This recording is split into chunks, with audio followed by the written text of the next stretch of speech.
Magandang hapon po sa inyo. Again, magandang hapon po sa inyong lahat. Welcome ulit sa Bethany. Although magkakahiwalay tayo, but still, we are one in spirit, one in focus. At ito yung pantayo, paano tayo sasampayin ng Panginoon kahit tayo magkakahiwalay. At sa hapon ito, muli po tayo mag-aaral ng kanyang salita. At I hope na kayo with fellowship pa rin. Don't forget 1 John 9. At yan ay dapat natin i-maintain sa buhay natin. Tandaan po natin, tayo ay bilang tiyangman ng palataya. Ang banal na Espiritu ay nanahan sa atin nang tayo manampalataya sa Kanya. At nagkaroon, inihiwalay tayo ng Diyos. We become a new creature. Kaya nagkaroon ulit ng tinatawag natin. Yung paghihiwalay na yan, ang tawag dyan ay spiritual circumcision. Sa Colossians 2:11, inihiwalay tayo sa laman. Kaya ang laman na ito ay makasalanan. At ngayon hindi natin iniwalay, andun pa ang Holy Spirit ko siyang gumagabay sa atin, kasama natin sa palagi. Kaya nararapat lang na dapat siyang manguna para sa atin, maging mamuhay tayong maka-Diyos upang ang katawan na to na pinaka-worst nating kaaway ay susuko, magpapasakop siya sa banal na Espiritu ang higit na makapangyarihan para sa Kanya. So, una, buksan po natin ang ating Bible sa Psalms 27, 1 to 14. Medyo mahaba po ito, pero itong verses na ito ay nakatulong ng Old Testament time sa mga Hudyo, panahon ni David. At ngayon, pwede pa rin natin magamit sa panahon natin ito para mga Gentiles. Okay? Kasi po na alam natin ang history na habang buhay ang Panginoon sa Kristo, ang nasa Old Testament pa po yan. Okay? Kaya nga yung nangamatay ang Panginoon sa Kristo, nagsimula ang New Testament. Doon nasulat ngayon yung Matthew, Mark, Luke, and John, pero ang mga sinulat nila ay nung ang Panginoon sa Kristo ay buhay pa sa kanyang ministry. Kaya sinulat sa New Testament. Pero lahat dyan, ang tinutukoy ko ng mga Matthew, Mark, Luke, and John ay para sa mga Hudyo. At dahil nga tinanggihan ng Panginoon ng Hudyo ang Panginoon sa Kristo, hindi nila alam na yung law na yan, yung tinatawag na Old Testament law o yung tinatawag na Ten Commandments, tinuturo niyan yung kanilang Messiah. Kasi noong Old Testament, ando yung tinatawag, sino yung Messiah? Who is the Messiah? Ito yung kanilang tagapagligtas. Pero nandiyan si John the Baptist, sabi nga, si Kristo, pinakilala silang Messiah, tinanggihan nila, pinatay nila si John the Baptist, na si Kristo lang nagsabi, ako si Christ, ako yung Messiah. Ang sabi sa kanya, ipako sa krus. Then sabi ni Stephen, sabi niyo, hintayin niyo ang inyong Messiah. Ang ginawa nila, binato siya hanggang sa mamatay. So 3 beses tinanggihan nila ang Panginoon sa Kristo. And this time, tinawag niya si Paul, para alaman natin yung pagkakahati. Ano? At sabi niya, okay Paul, the Jews rejected me. And because of that, I want you to preach the gospel to the Gentiles. Here yung bagong sinasabi sa Bible na another sheep, yung sinasabi sa Bible, tayo yung mga Gentiles. Kaya pasalamat po tayo sa pagkaroon kanyang pagkakataon na pinili ng Diyos. Tinanggihan siya ng kanyang mga piniling tao mismo. So naging kaaway na, galit sa kanya mga dito, sa mga Hudyo. Pero mahal pa rin po nila sapagkat pagkatapos po ng rapture, pag na-rapture tayo, malapit na, yung tinanggihan nilang Messiah, okay, at pinatay nilang si John the Baptist na spirit of Elijah. Ang mangyari, makikita nila sa tribulation, so tayo wala na, sa tribulation si Elijah at saka si Moses na ipipreach sa kanila kung ano yung tinanggihan nila si Christ, yung Messiah. Pero tayo ngayon, iba yung sa ating gospel natin, kung yung gospel natin ay kung sino o ano yung ginawa ng Panginoon sa Kristo. Yung 1 Corinthians 15, 1-4. Okay, yan po yung gospel natin. Hindi yung Messiah, kundi kung ano yung ginawa ni Kristo sa atin. 1 Corinthians 15, 1-4, that he died for my sins, he was buried, resurrected according to the scripture. So ito, babasahin po natin yung ating ano ngayon. Kaya sinabi lang natin kasi itong Old Testament tayo ngayon, Psalms 37, 11 to 14 pala ang ating teksto. Hindi pala 1 to 14, 11 to 14. So, ito ay sinasabi ni para sa Old Testament time. Pero, ito ay pwede nating magamit sa panahon natin ngayon. Kasi isa naman ang Panginoon natin. Kaya lang ito ay tinutukoy nila sa mga Israelitas. Pero ngayon, ito ay para sa atin na. Okay, atin pong mabasahin, Psalms 27:11 to 14. Teach me thy way, O Lord, and lead me in the plain path because of mine enemies. So, mayroon tayong kaaway. Sa panahon ni David noon, mayroon siyang kaaway. Hindi niya alam kung anong gagawin niya. Okay? In spite of that, sabi niya, alam niya kung sino nakakaalam ng kanyang gagawin. Kaya sabi niya, teach me, O Lord, and lead me in the plain path because of my enemies. Parang tayo rin, gano'n. Hindi natin alam kung anong gagawin natin ngayon. At pero ang tinuturuan tayo ngayon na mag-rely tayo sa Panginoon, hindi sa sarili natin. Sabi niya, deliver me not over unto the will of mine enemies. So, ang enemies natin, number one ngayon, hindi lang si Satan, kundi ang kaaway natin ngayon ay yung virus. Itong coronavirus yung ating kaaway ngayon. Kaya sabi niya, deliver me not over unto the will of mine enemies, for false witness arise up against me, and such as breath, sabi niya, out cruelty. I had fainted unless I had delivered to see the goodness of the Lord in the land of the living. Verse 14, sabi niya, wait on the Lord. So ito yung panahon na pag-antay natin, mga kapatid. Wait on the Lord, be of good courage, and He shall strengthen thine heart. Wait, I say, on the Lord. So tayo po'y manalangin, aming amang banal na nasa langit. Muli salamat sa pagkakataon na despite na kami magkakalayo, pero hindi pa rin nawala ang pag-aaral ng iyong salita. Alam ko na marami kaming mga kapatiran nakikinig ngayon dito. Bigyan mo po sila ng maliwanag na pangunawa. Bigyan mo po sila ng desire. Bigyan po sila ng pananabik na hindi lang nila pakinggan ang mensahe ito, kundi mayroon silang pagnanasang gamitin ito sa kanilang buhay. Ipamuhay nila ang kanilang matutunan bawat salita mo. At lalo ngayon sa panahon ngayon ng crisis namin, kailangan ka namin. Kailangan namin ng patnubay mo, kailangan namin ng protection mo, at kailangan namin ng gabay mo sa araw-araw.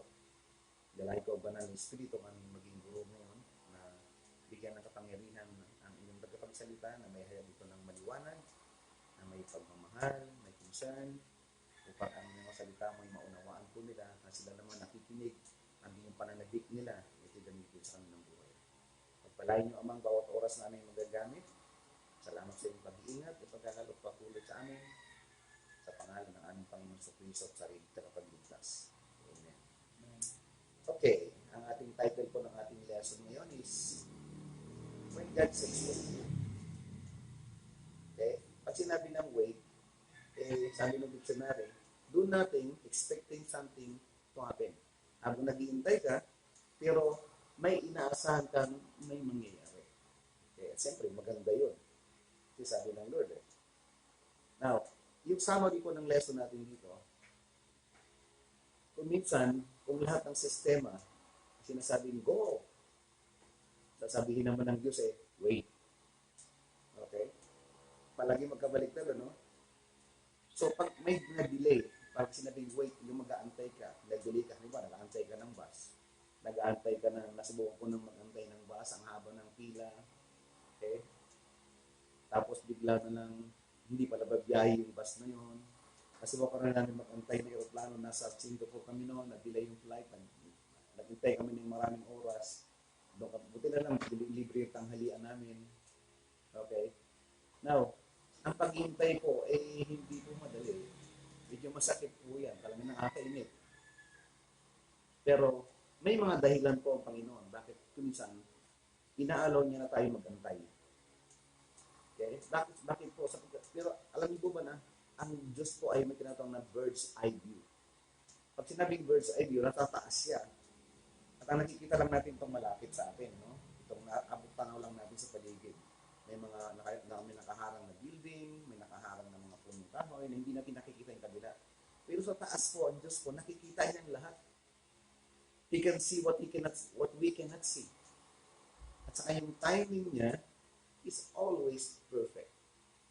Alam niya yung tampong kailan. Para bang yung mamimitas ka ng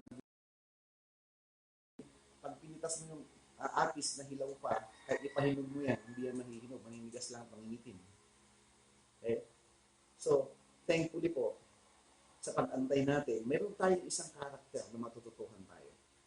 Yung tinatawag na patience. So, habang nag-aantay ka pala ng Lord, meron kang patience na nangyayari sa buhay natin.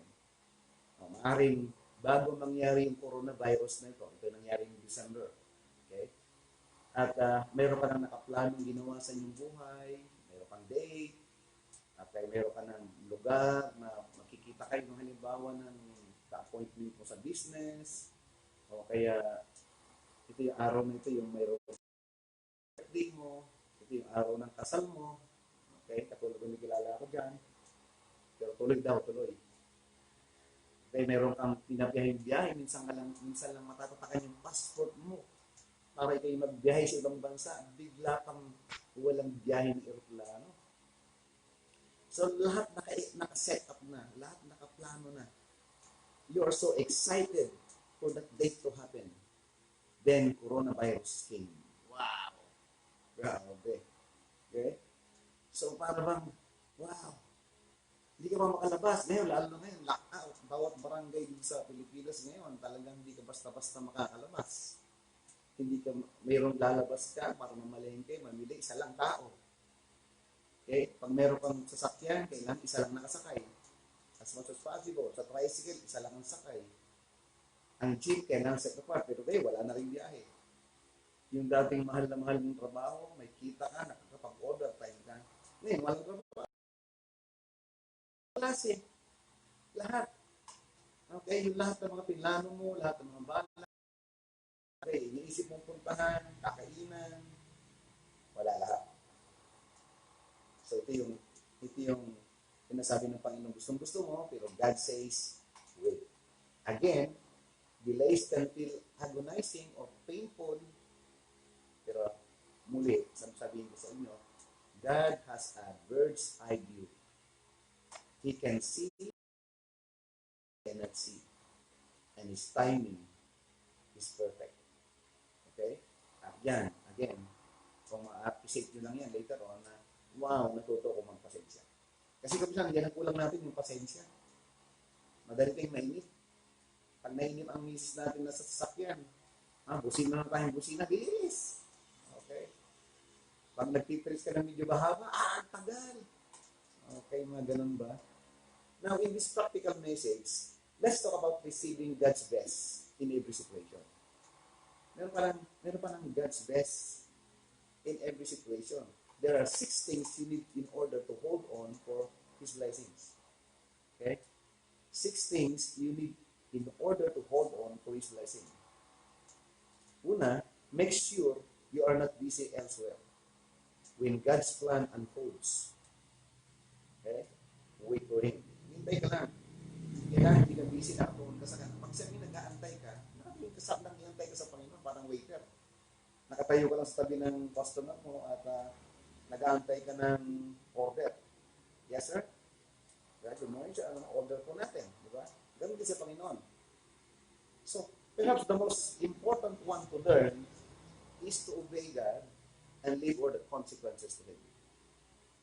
Para bang kasi pag pinangunahan mo, delikado eh. Kasi siya nakakakita ng lahat. May delays, okay? Huwag na yun, ganito, ganyan. So, kung talaga naniniwala ka sa Kanya, isang bagay na dapat mong maunawaan at matutuhan is to obey God and leave all the results to Him. Sa kabilang banda, it's another one that's very important. Learn to wait upon God for His timing. Hindi pwedeng nag-aapuran ito. Obeying in the Lord doesn't just include doing what He desires, di ba?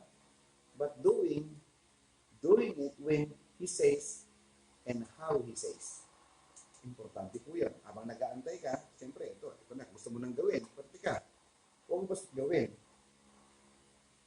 Gawin mo ito, pag sinabi niya, at gawin mo ito, kung paano. Ayaw sinabi niya. tayo lang itagasunod. Lahat ang sasabihin natin sa kanya. Kasi baka pumalpak tayo eh. Now, to keep in step with God's perfect will, yung manatili tayo sa kalooban ng Panginoon. Okay? Perfect will ng Panginoon. We must guard against jumping ahead of Him. Kaya ang dami ko pong kilala na pinangunahan nila ang Panginoon. Even sa love life na nagmahal na wala sa panahon, sa uli maraming pinagsisihan. Okay? Nag-aaral sila, gusto nilang kumita, samantalang, magintay ka muna kung nagtatrabaho, mag-aaral ka muna. So later on, nagtrabaho muna sila, hindi muna sila nag-aaral, kumita ng kumita, masarap kong kumita, tumagal, wala na. Hindi na sila makapag-aral, matanda na kasi sila eh. Kaya napakahalaga na mag-antay, huwag nag-aapura sa lahat ng bagay. Even pag kumakain ka, pag ikay nag-apura, marami ako nakilalang namatay sa pag-inom ng galing yung tabats ko, umiinom, pagod ako, bigla uminom, nag-apura. Nagbaray na lamunan niya rito, ayun, di may tawag doon, chok siya pa rin.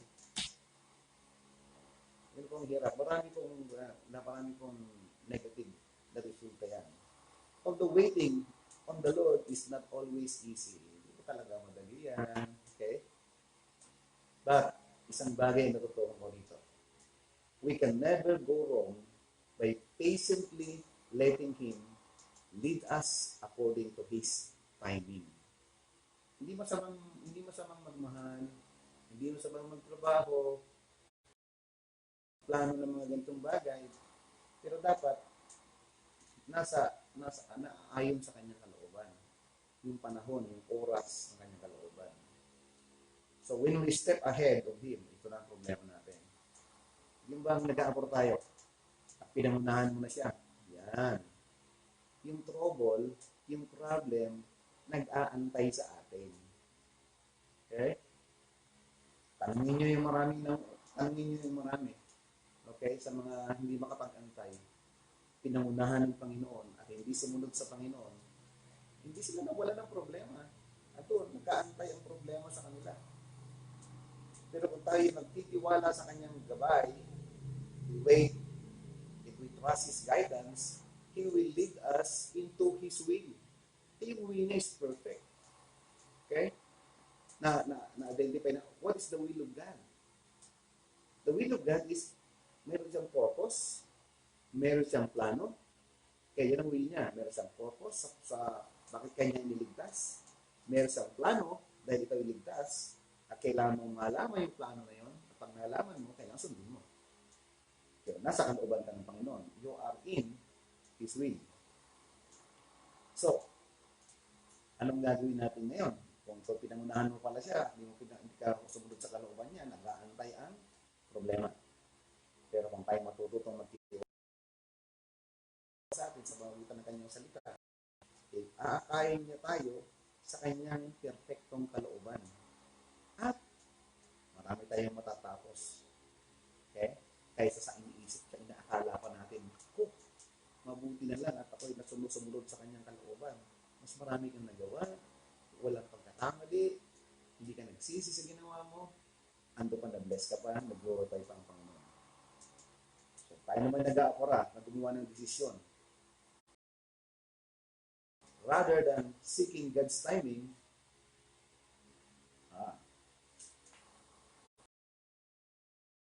listen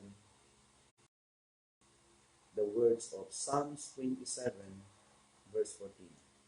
Ano sabi niya dyan? Wait for the Lord. Be strong. Okay? And let your heart take courage. Yes, wait on the Lord. Ang galing yan. Mamaya pag-usapan natin mabuti yan. Isa-isa yung ipapaliwanag natin. So una, God's timing is not just good. Hindi lang yan maganda. Perfect pa. Oh, full na tayo. Diyan, Ray. Delete na lang. Anong sabihin ito? Sa ating storage, almost full. Yan. Dahil natin delay eh. Pag yung mga delays na yan, isa sa mga tututukan nyo is, hindi kita dapat naiinis. Pambihira ng mga website niyan, bakit gano'n? Hindi po.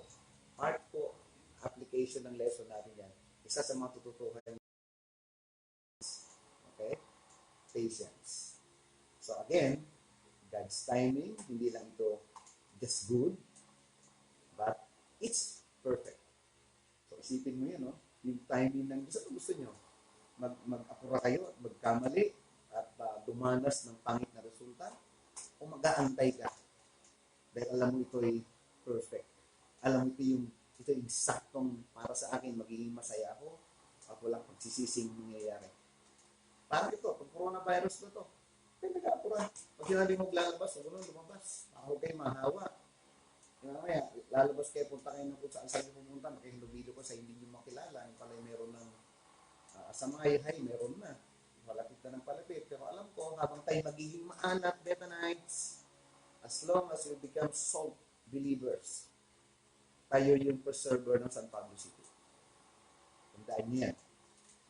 So, if He is perfect, then, bakit siya perfect? Because He is omniscient.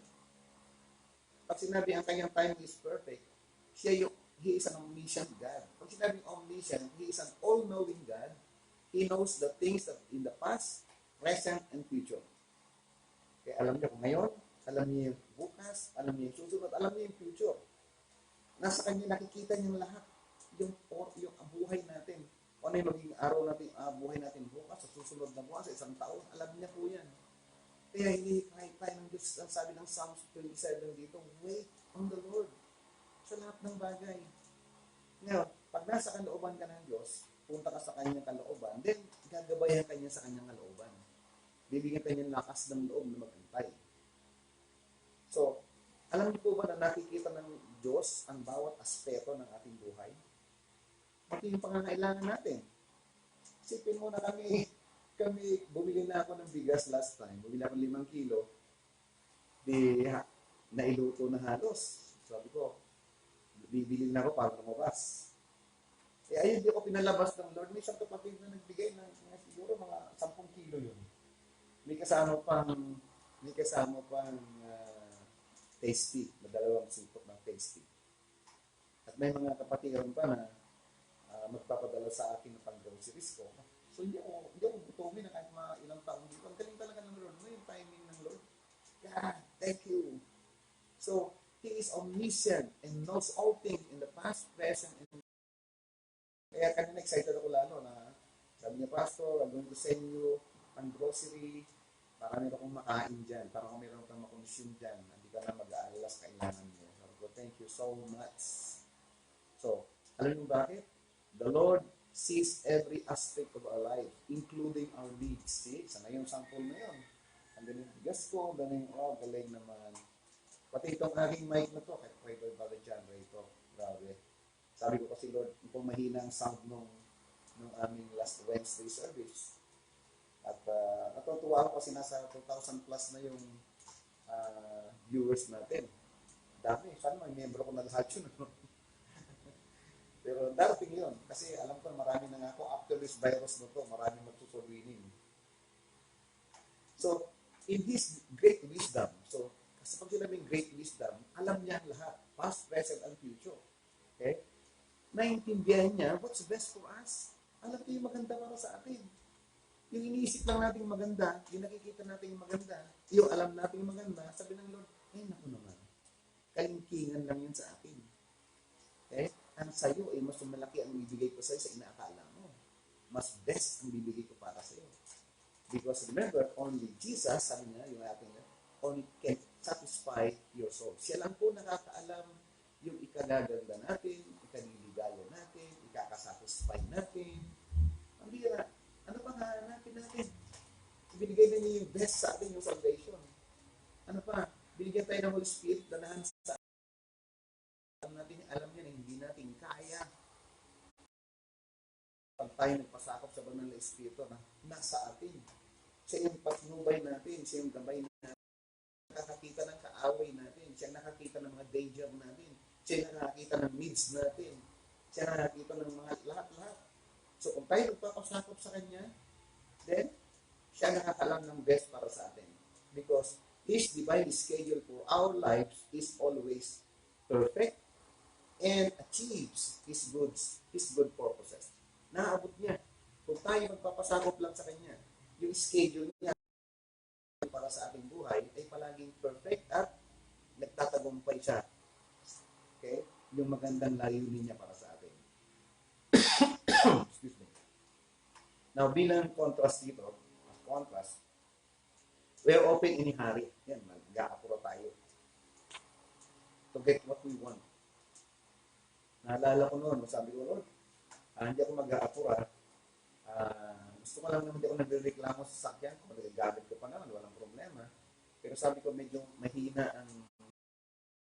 Yan, kung pwede mong i-apply naman ang bago. Sabi ko, dahil itong bago, maghuhulo-hulo ng bago. As if, parang bago. Isipin mo, binigyan ako ng doon na hindi nagagamit halos. Kaya nakakulang buo.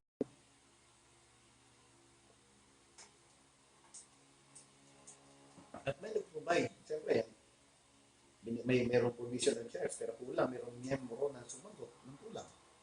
Sabi ko, ang galing talaga. Kasi bago nangyari, sabi ko, namimilin ako ng panggarahe. Okay? Nag-canvas na ako ng panggarahe kahit wala pa yung sasakyan because alam ko na to provide ng Lord yung needs ko. At hindi naman para ipag-provide, pero parang magamit lang sa ministry. So, alam niyo yung mga needs natin. At ako, answered na. Okay? And also, He knows our desires, yung mga gusto nating mangyari sa buhay natin. Now, in His great wisdom, hindi lang marami, perfect yung kanyang alaman, He understands what's the best for us. Kaya, huwag kayong maghangad na isang bagay, hindi nyo muna gulis sa and in all thy ways, acknowledge Him. Dito sabi niya, kasi yung for our life and succeed is good purpose. So since we have limited knowledge, hindi natin alam ang mangyayari kinabukasan. Next year, limitado lang po yung alam natin. Limitado rin yung ating naiintindihan. So ang gagawin natin bilang isang mananampalataya.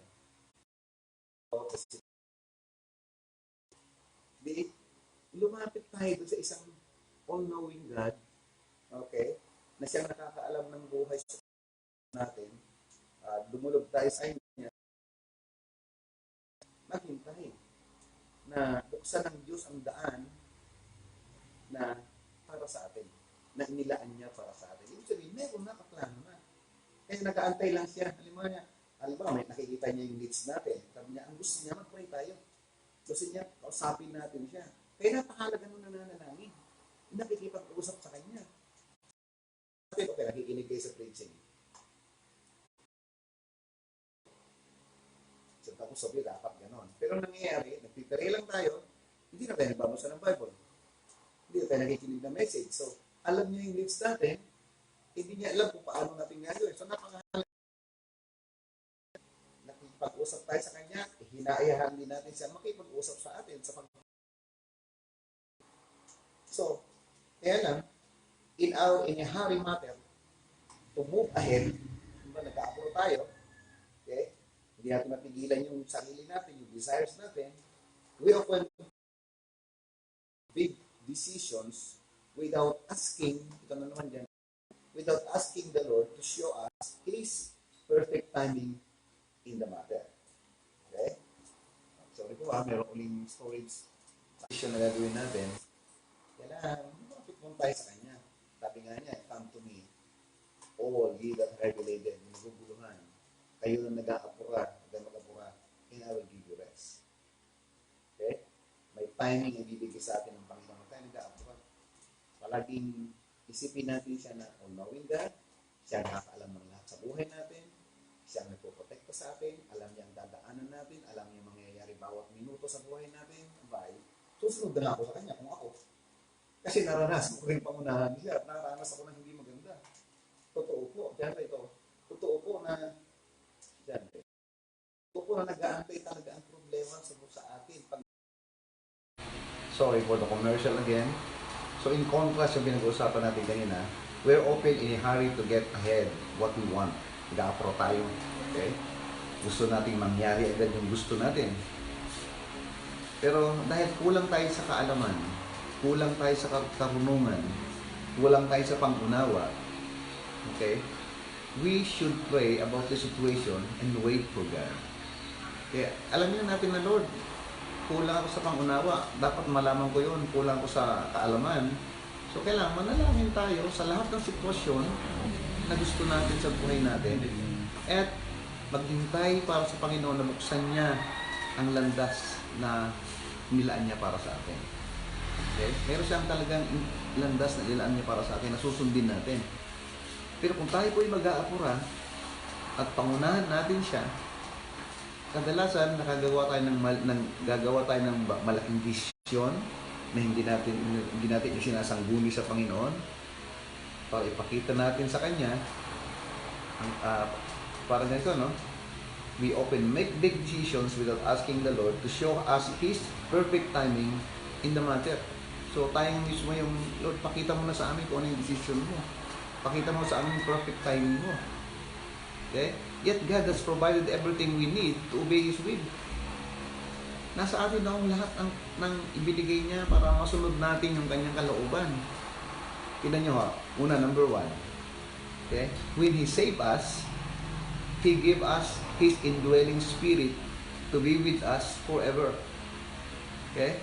Mananatili sa atin yan magpakailanman yung Holy Spirit na yan. Nang iligtas niya tayo, pinagkalooban niya tayo ng banal na Espiritu na nanahan sa atin magpakailanman. Dito po, ilalim nito, isa sa mga trabaho o responsibilidad ng banal na Espiritu is gabayan tayo ayon sa kalooban ng Diyos at ng Kanyang salita. Kaya gabayan tayo saan? Sa kalooban ng Diyos at ng Kanyang salita. So gagamitin niyo yung salita ng Diyos para unang-unang, ang will kasi ng Panginoon unang-una is pasakop ka sa Holy Spirit. Tingnan nyo ha, pag nagpasakop ka sa Holy Spirit, then yun ang unang will niya. Gagamitin niyo kanyang salita para malaman mo naman yung plano ng Diyos para sa iyo. Yan po yung unang niyo sa atin. Pangalawa, He warns us regarding wrong directions. Binigyan tayo ng babala tungkol po sa maling direksyon at pag-aapuro natin gawin kung ano yung tama, because we are not sufficient in ourselves to make wise decision. Okay, He warns us regarding wrong directions and hurrying us to do what's right. So, di ba? Bigyan tayo ng babala patungkol sa maling direksyon, pero inaapura niya tayo na gawin kung bakit po? Sapagkat wala tayong sapat na kaalaman sa sarili natin makagawa ng tamang desisyon. Kaya pag sinabi niyang gawin mo to, gawin mo agad. At pag gawin mo. Okay. Kasi andyan na yung provision lahat sa atin. Wala na tayong hanapin pa. Okay. What are the requirements for waiting upon God? Ano bang requirement? Ano bang hinihingi ng Diyos para tayo mag-antay sa Diyos? Una, trust. Okay? Anong sabihin ng trust? Tiwala. Bakit tayo kailangan magtiwala? Ito yung requirement siya. Dapat may tiwala tayo sa Diyos. Hindi dapat mawala yung trust na yan. Di ba sabi niya sa Proverbs, trust in the Lord with all thine heart. Pag sinabing trust, wala kang pag-aalinlangan. Buo ang tiwala mo sa Kanya. Bakit kailangan may trust ka? Kasi kung naiintindihan natin kung sino siya, kung sino ang Diyos, we can trust Him. Alam natin yung character of God, di ba? Siya yung sovereign God, siya yung tinatawag na love, di ba? Siya yung justice, siya yung love, siya yung eternal life, omnipresent, omniscient, omnipotent, immutable, hindi siya nagbabago. Okay, God is the truth. Yun yung kanyang character. Kaya kung alam mo yon, we can trust Him because He knows so much more than we do. Mas alam niya. Kilala niya tayo. Alam na niya yung mga mangyayari sa buhay natin. Isa pa, His timing is always right. He is not preventing us of anything, but He is doing what is best for us according to His wisdom and knowledge. Yun po. Kaya mga kapatid, napakahalaga na may tiwala tayo sa Kanya para kaya makakaya nating maghintay. Kaya makakaya nating sumunod. Yan ang kailangan nating tiwala sa Kanya. Okay? Yung timing niya is palaging tama. At sasabihin ko, He is not preventing us of anything, but is doing what is best for us according to His wisdom and knowledge, because He is omniscient. Then, after that, He invites us to ask. Kung di mo alam, di sabi niya, ask. And it shall be given unto you. Seek, ano sabi niya? And you shall find. Knock, and it shall be open unto you. So, gagawin mo yung ask, seek, and knock in prayer. And promises to answer according to His divine timing and purpose. So, pag ginawa mo yung nagtanong ka sa Lord, humingi ka, naghanap ka, kumatok ka sa Kanya sa pamamagitan ng panalangin, at mga kapatid, nangangako siya na sasagutin niya ang ating mga panalangin yan ayon sa Kanyang divine timing and purpose. Okay? So, hindi ibig sabihin na kumatok ka na, isagot na lahat. Alam na niya yun. Huwag na ulit-ulitin. Pag humiling ka na isang bagay, alam niya kung kailangan mo na, ibibigay niya agad yan. Pero pag hindi pa, mag-aantay ka, marunong ka maghintay. Therefore, we must not think that if the answer doesn't come immediately, then God will never provide what we have requested. Huwag po. Hindi agad na pag humiling ka, ibibigay niya agad yan. Hindi ibig sabihin naman pag hindi niya binigay, hindi pa dumarating, hindi niya agad binibigay. Instead, we should remember God's power, wisdom, love, and knowledge, and trust that He controls every circumstances and will provide what is good. Tatandaan niyo palagi yan. So, at least, nag-pray ka, pinaalam mo na. Alam na niya yun. Okay, kumatok ka. Sabi niya, pag bubuksan ka, hintayin mo yun. Kung kailan ka pagbubuksan, at least kumatok ka. Nagsik ka. Naghanap naman ako ng trabaho. Alam niya, sinabi, nagsisik ka. Alam na niya yun. All-knowing ang Diyos. Antayin mo lang. Yan ang problema. Nagsik naman ako eh. Huwag. Instead, we should remember yung God's power. Nasa Kanya lahat yung power. Ano pa? Yung wisdom niya, alam niya yan. Yung love. Love ka ng Lord. Okay, remember His love. Alam niya yung knowledge and trust that He controls every circumstances and He will provide what is good. Basta't marunong ka lang magantay. Okay? If His provision doesn't come immediately, it's because bakit? Nag-ask ka, nag-pray ka, tapos hindi dumating agad. Alam mo kung bakit? We really don't need it. Okay? Maaring nahiling mo lang siya, pero kaya hindi binigay agad ng Diyos, hindi mo naman talaga kailangan eh. Or, it's not good for us. Hindi maganda para sa atin. Or, it's not the right time to have it. Hindi ito yung panahon para magkaroon ka nun, para ibigay ng Lord para sa'yo. Amen po. So, dapat alam niyo ito yung mga lessons. So, kung magtitiwala ka sa Kanya, humiling ka sa Kanya, marunong lang makantay. Okay, hindi mo dumadating eh. O, diba? Again, hindi mo naman kailangan o hindi maganda para sa iyo. O na magkaroon ganito. So, after the trust, you need patience. Okay? TP. Trust, yung P, patience. Ano sabi niya sa Psalm 7 verse 7? Rest in the Lord and wait patiently for Him. Hindi mo alam, yung pag-antay mo pala eh.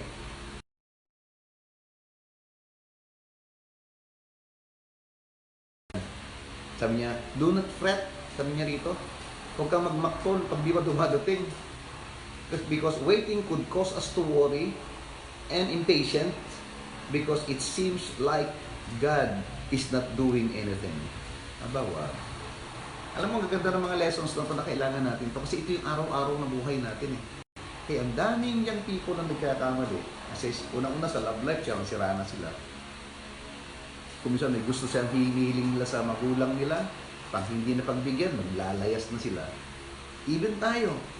Okay? Pag mayroon tayong hindi nagustuhan, talagang nag-a-appro tayo, gagawa tayo ng sariling desisyon natin na tandaan natin, nag-aantay yung trouble sa atin.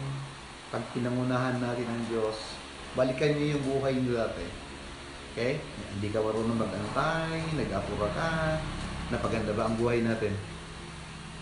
Pero tingnan nyo yung marunong mag-antay. Yung gustong-gusto na nila, pero hindi, mag-antay ako sa Lord. Pero sila yung mayroong pagandang patotoo. Although yung hindi marunong mag-antay, nagkaroon ng problema, ginamit naman ng Lord yung pagkakamali nila para maging blessing naman sila sa iba. Bakit, diba? Mas maganda yung blessing na ito yung tumunod at ito yung ginawa ko.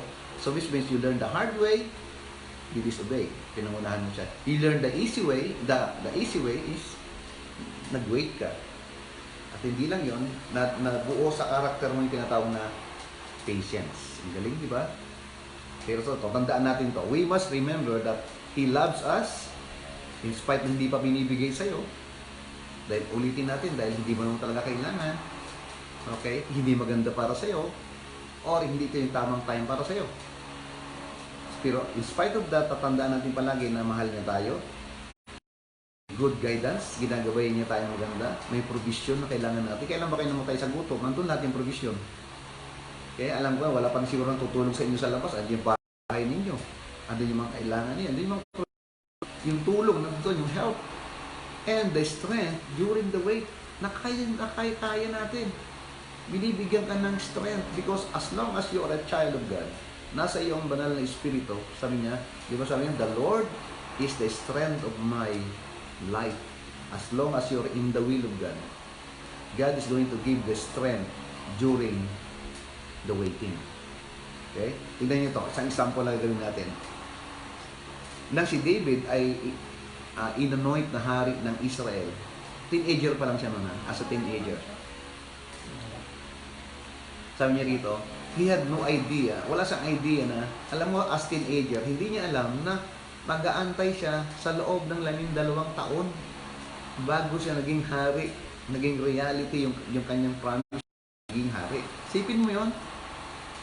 Okay? Pwede na siyang maging hari, pwede niyang patayin, may pagkakataon na pwede niyang patayin si King Saul. Hindi niya ginawa. Kasi ayaw niyang pangunahan ng Diyos. Alam niya yung right timing na hindi niya alam habang siya nasa palace, tinitrain na pala siya ng Panginoon kung anong ginagawa ng hari, ano yung mga nasa loob ng kaharian, pinakikita na sa kanya. So, hindi pa pala panahon para siya maghari. Hindi pa niya alam kung ano yung mga gagawin niya.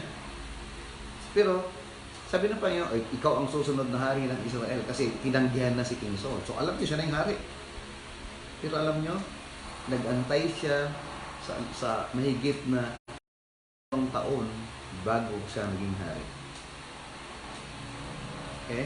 Alam niyo sa pag-aantay natin, kung minsan, iniisipin natin, sayang yung oras. Okay? Sayang yung oras na bakit hindi pa nangyayari ito. Pero alam niyo, kapatid, actually, God's perfect plan being worked out. Habang nag-aantay pala si David, i-work out ng Diyos yung buhay niya para maging hari. Hari na siya eh. Inanoint na siya maging hari ni Samuel eh. Pero hindi pa panahon para siya mag-hari. It's not yet the time. Ang ginagawa, i-work out ng Diyos yun. Okay, di ba? Tinutugtukan pa siya ni King Saul. Tinugtungan niya si King Saul. Nakita niya yung loob ng palasyo. Naging official sa ng military. Nakita niya lahat yun. So God was not acting against David. Kaya niya dinidelay. But yung delay is for David. So ibig sabihin, yung delay sa buhay natin, yung gusto natin mangyari sa buhay natin, habang hindi natin nakukuha, habang hindi binibigay, habang hindi ginagrant, God is working for us. Amen po? Kaya huwag na nag-aapura kayo mga young people, mag-aral kayong maigi. Okay? Hindi pa panahon para may boyfriend, girlfriend kayo. Ang kunin nyo, ilapit nyo ang sarili sa Diyos at kayo ay dadalhin niya sa eksaktong partner ninyo sa isang araw. Siyang nakakaalam ng right man nyo, siyang nakakaalam ng right woman nyo, at pag pinangunahan nyo siya, iiyak lang kayo sa huli. Bandang huli, baboy pa kayo. Wag. Ang dami na nagkamaling ganyan. Even sa paghahanap ng trabaho. Diba? Kailangan natin trabaho. Pero pag ang trabaho nyo, araw ng linggo, hindi para sa Lord yan. Magtiwala ka sa Kanya. Maghanap ka ng trabaho, hindi yan para sa iyo yan. Sa lahat ng bagay, okay? Lahat ng bagay ay may purpose ang Panginoon, kaya marunong ka na maghintay. So yun, matuto kang magkaroon ng patience sa buhay mo. Yung haba ng pag-aantay mo, ang dama ng pasensya mo. Diba? Di mo alam, humahawa ko, hindi dati napakainipin mo. Ba ngayon? Ba? Parang si Samuel, si Jacob, na nagkamali yung kanyang pangasawa, si Leah. Nakita niya si Leah, akala niya si Rachel. Sabi niya, then later on, sabi niya, alam mo ba na sa customary natin, dapat panganay muna nag-aasawa. So, yung 7 taon na inantay ni Jacob para mapangasawa si Rachel, sabi ng Bible, is just a few days for Jacob. Sipin mo yun? Kasi alam mo, sigurado na magiging asawa niya, walang sagabal, intayin ko na lang. Kaya, learn to wait. Next is courage. When an offer or opportunity looks good and seems right. Wow. Ito pala yun, ano? Okay, may trabaho ka na. Ilang linggo. Okay? May naliligaw na sa'yo, may trabaho, may sasakyan, may bahay na, may apartment na. Pero hindi mo panahon. Mukhang okay, mukhang tama. But it takes courage to wait on God because we have to say no. It's not yet time for me. Okay? Hindi ko tatanggapin yung trabaho na yan because kasabang Sunday. No, hindi mo na ako magpapaligaw sa ikaw. Pinakamayaman sa mundong ito, hindi yan ang tinitingnan ko. Ang tinitingnan ko yung magmamahal ko at yung eksaktong partner ni binigay ng Diyos para sa akin. Ganun yan. Marami pang iba. So courage pala yun, ano? Kapag yung opportunity is mukhang maganda, mukhang tama, mukha lang ha, seems. Okay? Plano ng Diyos. It takes courage. Yung pala'y katapangan pala yun. Lakas pala ng loob yun na maghintay sa Diyos. Kasi ayaw mo siyang pangunahan kapag sinabi nating no. So in this lesson, God is also teaching us to say no. Okay? Hindi ibig sabihin, pag niyaya ka ng barkada mo, yes ka na ng yes. Sabi Lord, halimbawa, tumawag sa'yo, lalabas tayo. No? May time na sabi ng Panginoon, matuto tayo sumay ng no. Tama ba ito? Pupunta ako, masasayang ng oras ko, anong gagawin ko doon? Makikipag-dismissan lang ako. So it takes courage to say no. Even if others don't understand our decisions and urge us to go ahead. Okay, parang nung magpapag-Bible college ako, nag-resign ako sa trabaho, mag-Bible college ako, sabi naman kayo, ano? Mag-Bible college ka, magpapastor ka, hindi kaya yaman yan. Okay? Hindi pa naman ako magpapastor, Bible college pa lang yun eh. Magpo-full time ako sa Bethany, sabi ko, magkano support mo? 100, isang linggo. Ha? Sir, ano may tiwala ko? I learn to trust Him. At yung courage to say yes sa paglilingkod sa Panginoon. Hindi yung support na nakukuha mo, kundi may tiwala ka sa Panginoon na alam niya ang kanyang ginagawa. At dahil doon, sabi ko, yes. Full time. 100 peso a week. Masaya pa ako. But God had opened opportunities na makakatulong sa akin. At nakikita kung paano siya gumawa. Isipin mo, ang bayad 100 peso a day, a week. Walang trabaho ang misis ko noon. At inuupa kami ng bahay. Pamira, ano kami magkakaroon ng uupahan mo ng bahay gano'n? Pero God provide kasi may kakamay sa akin noon. Pagkamay, may lamang 1,000, may 500. Okay? Kumisan pa nga, nasa Novaliches kami noon. Pisimba kami. Ang pamasahe namin, isang way lang. Pero pagdating doon, may magpapakimkim. Tapos, doon na kayo magtanghalian sa bahay. May pakimkim pa. Okay? So, kumisan, even if we don't understand our decision and urge us to go ahead, it is not according to God's will or timing. It's the wrong choice. Again, if another doesn't understand our decision and urge us to go ahead, ano, tatanggihin mo yung trabaho? Ano, tatanggihin mo yung lalaking yun o babaeng yun, napakaganda nun o napakayaman nun o may trabaho maayos. Okay? Kahit hindi nila maintindihan. Kaya tayo inuudyo ka na magdesisyon na pangunahan ang Diyos. If it's not according to God's will or God's timing, it's the wrong choice. Kahit pasabihin ng nanay mo, ng lola mo, ng tiyo mo, pero kung yan ay hindi ayon sa kalooban ng Panginoon, sa bandang huli, iyak ka lang dyan. Whatever it is, pag sinabi ni pastor, at least may member tayo minsan, sabi ko, hindi ka pwede mag-abroad. No. Okay? Ayun, hindi siya nag-abroad. O yun, napangaligay, mag-aayos pala ang buhay na. Kasi pag nag-abroad ka sa Saudi noon, napakadelikado. Okay? Napakadelikado. So, we can fathom, we cannot understand all the difficulties and problems that could come if we move forward in disobedience instead of waiting patiently and courageously for God to make the way clear before us. Okay? Nasa palagay, nasa timing pang naalala ko noon yung isang kakilala ko na naghahanap sila ng hub na place para sa Herbalife. Sabi ko noon, oh no, paghintay ka lang. Okay? Just wait. God is going to call you. Gagamit siya ng tao na ito yung saktong lugar. So, ang daming hinana, nagpipray. At yung nagustuhan niya noon, 12,000 pa. Naku, hindi kaya. Isipin mo nang may nagtayo. At nung may tayo, hindi nagtagal, hindi na kaya na, nagsara. At ini-offer sa amin siya, mas maganda, ini-offer sa kanila ng mas mura. Ay, grabe sabi yung Oxy. Andun yung timing ng Panginoon. Hindi pwedeng apurahin. Gusto mo na, pero wala namang resource, mangungutang. Pero nung timing ng Lord, bukas na bukas lahat ang kailangan. So, napakaganda. Kailangan yung timing niya. Kailangan you have to wait patiently and courageously for God to make the way clear before us. Bukas na bukas, walang hadlang. So, ano pa? Another na matutuhan natin is determination.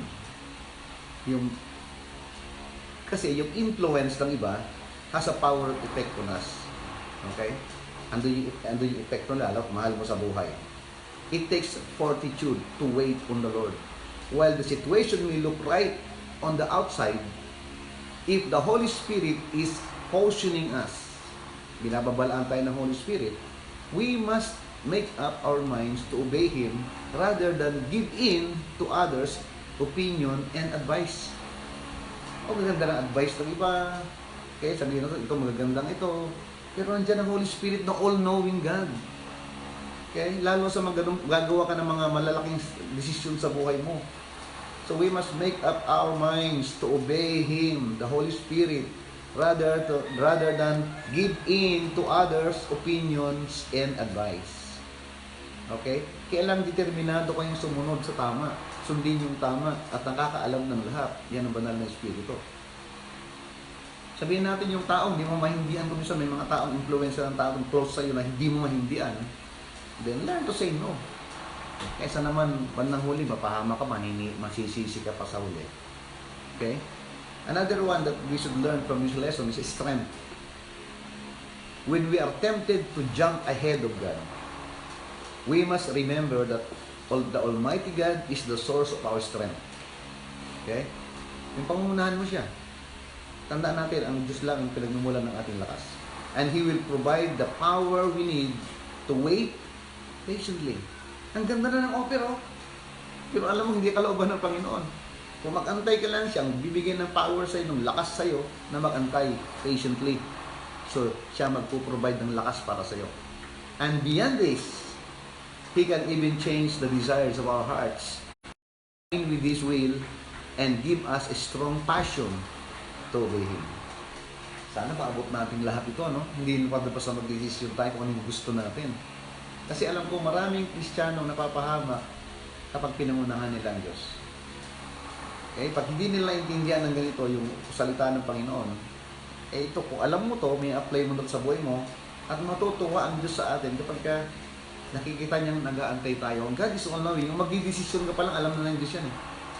Kung mag-give in ka, alam na ng Diyos yan. Pero gagawa ang Panginoon ng paraan na sabi nga niya rito, He can even change the desire of our hearts to align with His will and give us a strong passion to obey Him. Galing ng Lord, mahal talaga tayo ng Lord. Kapag talagang tunay kang Kristiyano, mga kapatid, at kung tunay kang mananampalataya, perfecto ang plano ng Diyos para sa iyo. Kasi kailangan lang makipag-ugnayan ka palagi sa Holy Spirit. Dapat ang lesson ko ngayon about the Holy Spirit. Kasi napakalaking papel ng banal na Espiritu sa atin. Kaya niya ibinigay sa atin. Siya yung talagang nanahan sa ating kaluluwa. Ang tunay na tayo, kaluluwa natin. Siya yung nananahan sa atin. Kaya nga, kapag tayo sumusuway, pag sinusunod natin yung gusto ng laman natin, hindi nga tayo nagkakasala, pero yung banal na Espiritu ay nalulungkot, nag-grieve ang Holy Spirit. Dahil hindi kanya magabayan. Dahil pumayag kami sa yung katawan mo, nagawin yung mali. Hindi nagkakasala yung kaluluwa natin kasi separate tayo yun. Pag-aari tayo ng Diyos, anak tayo ng Diyos. Kaya lang, ang nagkakasala yung laman natin. Kaya palagi may warning si Paul. Sabi niya, huwag mong hayaan yung kasalanan mo, yung katawan mo, ay magamit sa kasalanan. Ano sabi sa Romans 12:1? Present your body a living sacrifice, holy, acceptable unto God. This is your reasonable service. So, tingnan nyo, sa experience ko sa life ko, habang lumalago ako sa pananampalataya, I started hating sin. Totoo po yun. Alam ng Lord yan. Habang lumalapit ka sa Lord at nagtitiwala ka sa Kanya, ang isang mararanasan nyo, mawawalan ka ng gana sa kasalanan. You will hate sin in your life. Even yung mga weaknesses mo, ilalapit pa nga ng diablo sa iyo yung mga weaknesses mo eh. But because of prayer, sabi niya, pray that you enter not into temptation. Nagpasakop ka sa Holy Spirit, so He can even change your desire. Okay? Aalisin niya yun. And that's one of the benefit of not getting ahead of God. Ialalayo niyo tayo sa mga influence ng mundo. Influence ng mundong ito. So, bibigyan ka niyo ng lakas. Amen po. Andun yung determination. Galing na naman. Andun yung strength na pwede mong makamit dito ngayon habang ikaw nasa habang hindi mo siya pinangunahan. At ito pa, no? Endurance. Kasi alam ng Lord na hanggang kailan ka nga magtitiis. Hanggang kailan ka mag-aantay. So, ang tawag dyan ay endurance. Yung kakayahan mong magtiis. So, if the Lord calls us to wait, we need endurance to stand firm when other people give their opinions and offer suggestion regarding what we should do. So yung mga tao kasi magbibigay ng opinion sa atin, maaaring magulang natin, malalapit sa atin, kaibigan natin, kasi nakikita na maganda para sa ito. Pero, siyempre, tao lang yan. Ang Diyos pa rin nakakaalam ng best para sa atin. Kaya nga, kung hindi natin sa pangunahan, bibigyan kanya ng tinatawag na endurance sa English. Sa Tagalog, kakayahang magtiis. O, di ba? Okay lang yun. Pag nangyari yan, sa uli, ikaw rin ang panalo. Sabi ng Bible, we are done conquerors. All the world is full of tempting offers. Okay? Ang daming offer ng mundong yan. Ano pa? People readily share their thoughts regarding how we ought to live. Ganitong klase ng pamumuhay, gaganda ang buhay natin ng mga ganito, yung mga offer nila. There is only one supreme person to whom we should listen, and that is the Lord. Para sa akin, dami nag-o-offer sa akin na ganito, ganito. Sabi ko, hindi. Ayokong mawalang focus ko sa ministry. I'm not perfect, but I'm learning. Okay? I desire to more closer to God. Isa sa mga prayer ko pa, Lord, help me to hate more sin in my life. To hate sin in my life. Yan ang prayer ko ngayon. Patuloy. And let me serve you habang ako'y nabubuhay. Hindi ko alam kailan yun. But pag kinuha ako ng Lord, I'm ready. Okay? Ready na ako kailan niya gustong. Sabi ko, ayoko nang tumanda. Ayoko nang akay-akay ako. Sabi ko, 65 na ako last 66. 5 years na lang at gusto ko mag-iwan ng legacy sa church namin, sa church, sa gawain ng Panginoon, kung ano magagawa ko at sa Espiritu, sana makagawa ako ng mga bagay na gusto pa niya pagawa sa akin. Pero ayaw ko siyang pangungunahan. Okay? So, our responsibility is to obey and leave all the result to Him. Sumunod lang tayo. Mag-antay lang tayo. Paano itong mga tao ito? May mga tao, ito yung... No? Leave it to God. Kasi minsan baka kung ano sabihin ng mga tao ito, baka kung ano mangyari dito. No, leave the consequences to God. He is more powerful, all-knowing God. At siya lang pwede magbago ng isip ng mga tao. Siya lang pwede magbago ng panahon o mangyayari sa buhay natin. Galing, di ba? Ang kailangan lang kasi wala tayong focus sa Lord eh. Wala tayong tiwala sa Kanya. Kaya dapat pagtiwala tayo sa Kanya, mga kapatid. Yun lang, niniling naman niya sa atin. Tingnan nyo ang benefit na mangyayari sa atin. Unang-una nga, yung mga requirements sa pag-antay, andun yung trust. O pag nag-trust ka sa Kanya, ang pangalawa ay patience. Pag-aantay ng pag-aantay mo, dahil utos ng Panginoon, rest in the Lord and wait patiently for Him. Yun naman ang gusto niya, di ba? Then, kami niya, sa pag-antay natin, tumatapang tayo kasi nakikita natin kumikilos ang Diyos. Okay? Meron nga nangyari sa akin isang araw eh. Sabi ko, nagsalita, nabigla talaga. Sabi ko, parang may nagsabi small voice sa akin, oh, kailan ka mababago? Kailan mo alisin yan? Alisin mo, overcome mo yan para another character ang mabago sa buhay mo. Sabi ko, oo nga, no? Ang galing. Sabi ko, Holy Spirit, thank you. Lagay sa mind ko parang gano'n. Tapos, lalakas pa ang loob mo. Okay? Kasi, alam mo, malakas ang loob mo kasi nasa iyo banal na Espiritu siya ang gumagana sa buhay mo. So, napakagaling. Okay? Pag may courage ka, we have the courage to say no. Then, nagiging determinado ka. Okay. Hindi. Susundin ko pa rin ang banal na Espiritu sa buhay ko. Bakit? Susunod, bibigyan ka niya ng lakas na gawin mong mag-antay at endurance, kakayahang magtiis. Mag-aantay ako. Kasi alam kong may perfectong plano ang Diyos sa buhay ko. So, ang responsibilidad natin, again, is to obey at iwanan ang mga resulta sa Kanya. Huwag mo nang isipin kung ano sasabihin nila. Huwag mo nang isipin baka ito. Ay, hindi pwedeng baka sa Lord. Kung kilala mo ang Diyos mo, okay, kung kilala natin ang Panginoon natin, wala tayong gagawin pag sumunod lang. Sa akin, ganun na eh. Pag alam kong hindi tama, ay may mga nangyari sa buhay ko na dati hindi ako madalas mag-decision na hindi ako magalaw. Pero ngayon, bibigyan niyo ng malakas na loob. Itong gawin natin. Ano nangyayari? Because walking within the will of God, tandaan nyo ha, walking in the will of God is the safest, the best, wisest, and happiest place to live. Isipin mo yun. Kung nasa Malacanang ka na nga, delikado ka pa rin doon. Di mo alam, mga sundalo, papatayin ang yayari sa'yo. Even yung mga may-ari, na kumisa, may yaman, may mga gwardiya sila doon. Ano nangyari? Yung gwardiya mismo, pinagnakawan siya, pinatay siya. Pero ang God is an all-knowing God, all-powerful God, all-knowing God, grabe.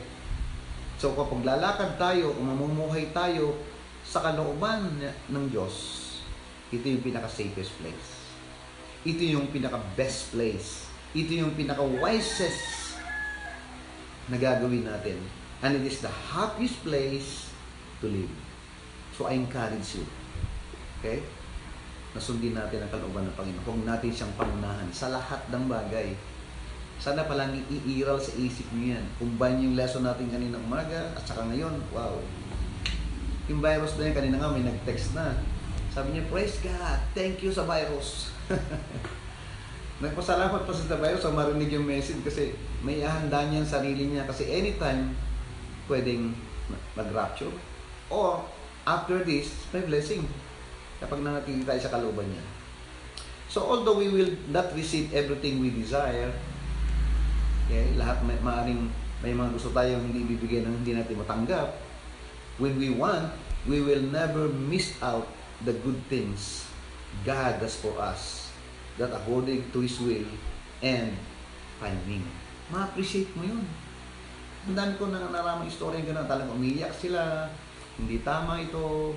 May kahit even sa church dati, mga young people dati, o ngayon, happily married na sila. Ang galing. Therefore, because of this, we should always seek God's wisdom in prayer, wait for His guidance, and watch how He works. Nasa kalooban ka ng Diyos, aware ka sa Kanyang presence. At dahil aware ka sa Kanyang presence, palagi ka nakikipag-usap sa prayer, palagi ka nag-aaral ng Kanyang salita para kunin ang Kanyang kratnubay, and then, nakikita mo siya kung paano kumilos sa buhay mo. Ikaw sabihin mo, oh grabe, hindi na ako ganito ngayon ha, bakit hindi na ako mahilig sa material na bagay? Diba dati mahilig ako sa mga gadgets na to, pero bakit parang nawalan ko ng gana? Dati mahilig ako manood, dati mahilig ako sa text, pero parang ngayon, mas gusto pa kayo ng text sa Bible kaysa sa anumang bagay. So I hope you learn something mga kapatid. As closing, tatanungin ko naman kayo. What requests are you still waiting for God to answer? Alam ko may mga request kayo dyan. May mga gusto kayong mangyari, hiniling na kayo sa Panginoon. Ano yung mga yon at hinihintay nyo na kayo sagutin ng Panginoon? Alin sa kanyang mga tangian, assure you that He is working on your behalf. So, siyempre, habang nasa kalooban ka ng Panginoon, andyan yung wait, mag-antay mo sa Kanya, hindi pa sinasagot, Review yung lesson natin, yung kasagot natin. At makikita mo, alin sa kanyang katangian ang sinisigurado mong kumikilos para sa iyo. Now, do you want the Lord's will above all else? Even if He doesn't give you what you want when you desire? If not, what is keeping you from trusting Him? Okay, so, magandang lesson, di ba? So, ngayon, kung matatanda niyo ang title ng lesson natin is, anong title ng lesson natin ngayon? When God says, wait. Okay. Pag sinabi niyang wait, ay di paano naman ako mag-aantay? Yun ang tanong. Ayan ang lesson natin susunod, how to wait. Okay? Paano kaya ako mag-aantay? So, learn to wait. Sabi niyo, paano ako mag-aantay? Ayan ang susunod natin pag-aaralan. Okay, paano ba tayo mag-aantay talaga? At alam ko kahit paano, may natutuhan kayo ngayong hapon. At sana pag-aralan niyo naman. Ito yung panahon kasi hindi na kayo lumalabas eh. Kaya sa manood kayo ng TV, review yung lesson natin kanina umaga. Review natin yung lesson ngayon, isa puso nyo ngayon para at least marunong ka na mag-antay. Yung palang abang nag-aantay ka, ito palang magiging nababago talaga ugali mo. Kaya nababago yung takbo ng buhay mo. Oo, hindi ba? Pag lumalakad ka sa kalooban ng Panginoon, naging iba ang mga desisyon mo sa buhay mo. At habang sumusunod ka sa kalooban mo, nakikita ko, ang galing ng Lord. Tama nga yung message. O, di ba? Nararanasan mo yun. At habang nararanasan mo, nagiging patutok ka sa ibang tao at nakakapagbigay ka ng advice sa kanya. Sabihin mo, oy, magantay ka na. Huwag ka na naranasan ko eh. Kaya ito, masaya ako ngayon at na-appreciate ko at ang galing ng Lord. So, hindi nyo masasabing ang galing ng Lord hanggat hindi ka marunong magantay. Hanggat hindi mo siya pinangungunahan. Pero, pagka pinangunahan mo siya, anong masasabi mo? Lord, sorry. Ano sasabihin mo sa iba? Huwag niyo kong gayahin. Hindi ba? O, di ba? Yun ang something. So, maybe we'll see again sa Wednesday. At we will try our best na yung mga leaders natin makapagsalita rin sa inyo about devotion. Naka-live din sila. Ay ako naman, nagpapadala ng devotion sa inyo palagi. At alam ko na-appreciate yung mga devotions natin ngayon. So, pray one with another. Pag-pray niyo yung mga brethren natin sa abroad. Okay? Yung mga Di Guzman sisters, doon sila sa abroad. Sila Bong. Okay? Sino pa? Si kapatid, si Cecil. Okay? Sino pang nasa abroad natin? Si Alona. Yan, may pag-pray natin sila. Alam ko na hindi lang tayo may virus dito, sila may virus din doon. Sino pa yung nanay niya, no? Sino to? Jan Ray? Yung nanay ni nasa Saudi? Ha? Hindi, isa pa. Yung anak niyang lalaki matangkad. Si Amy. Di ba si Ames? Tawag ko si Ames. So pag-pray din natin sila, maging yung favor ng Panginoon ay palaging nasa kanila. Ikaw sila ng good health. Kahit na may ganyan, ay nakakatrabaho sila. Andun yung trabaho na ingatan sila sa virus na yan. At proteksyon, maging bawat isa sa atin dito magpanangalan tayo. Kung kayo may nagkulang noon, kung kayo man ay hindi masyadong prayerful noon, gawin nyo ngayon. Kung kayo hindi nagbabasa ng Bible dati, ngayon dahil sa virus, magbabasa ka na. Sana palagi natin tingnan na itong virus na ito sa iba nakakatakot. Sa iba talagang nakakamatay. Pero sa isang Kristiyano, may plano ng Diyos sa atin. Pag tayo mamamatay na, timing yun. Pero habang tayo ginagamit ng Diyos, ay hindi niyo tayo kukunin. Kaya magpagamit kayo. Habang kayo lumalago at nakikita ng Diyos na kayo ay nagpupursiging lumago, maging matatag sa pananampalataya at sumusunod sa Kanya, hindi. Mas mahaba ang buhay natin. Mas kukunti ang mararanasan ninyo. Ngayon, pag ikaw ay sumusunod, huwag mo sabihin hindi ka magkakaproblema. Remember, sa New Testament time, whether ikaw ay sumusunod o hindi, itatanggap ka ng trials. Sa Old Testament, pag sumunod ka, then sabi niya, i-bless kita. Hindi pupunta sa inyo mga pestilence na to, problems na to. Pero pag sumungay ka, sabi niya, hindi, bigay ko sa itong mga to. Kaya palad tayo ngayon, ano? Pag tayo nagka-problema, sa ikabubuti natin. I-work out ng Diyos sa atin. Kaya, pasalamatan niyo yung pagiging mananampalataya ninyo. So, itong hapon, kumain kayo ng maayos. nag-exercise bago kumari, makapag-exercise, pawisan kayo. Kasi sa Facebook after the coronavirus na blackout, ang daming matatama. Sinagsikain. Maraming nagbuntis. Just joke. Okay? See you again. Let's meet in prayer. Okay? Let's will have a word of prayer. Father in heaven, thank you so much for your faithfulness, for teaching us again another lesson in our life about learning to wait. Sana next week, mapag-aralan namin naman yung how to wait. Pangunahan mo kami sa maghapong sa mabung magdamag, bigyan mo kami ng masarap na tulog, at salamat sa proteksyon at pagkakalog mo sa aming the virus na yan. Whether kami man ay lumabas o nasa bahay, okay, kiniklaim namin yung protection mo. Kasi alam ko may plano ko pa sa buhay namin. At itong mga ito ay pinayagan mo sa iyong mga anak para sa aming ikabubuti. Salamat po. Ibinabalik namin sa lahat ang papuri at pasasalamat sa pangalan ng aming Panginoon sa Kristo at tagapagligtas. Ang sabihin natin? Amen. Okay? So, thank you so much. I love you, miss you, at see you again Wednesday. Bye-bye.